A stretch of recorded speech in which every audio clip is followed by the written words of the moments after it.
A critical development in Nagaland, a major landslide has completely cut off National Highway 2 near Phesama village, leading to the indefinite closure of the Kohima Manipur route.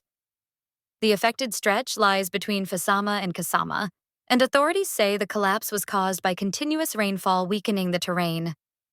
While stranded vehicles have mostly been rerouted, a few trucks remain on site.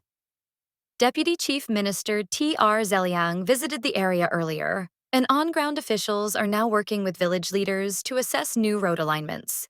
No construction has begun yet, but emergency teams are active. Travelers are advised to avoid the route until further notice. Restoration may be delayed due to monsoon conditions, though hopes remain high for a bypass soon.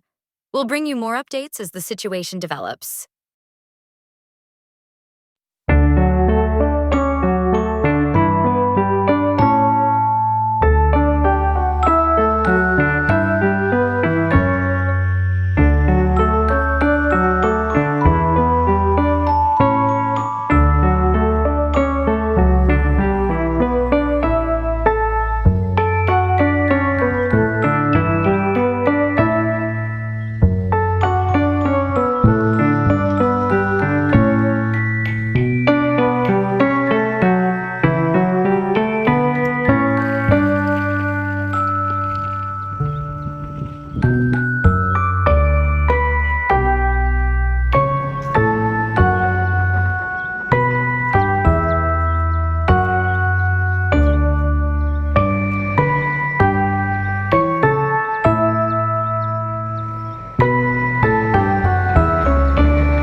तो money सर्वे जाके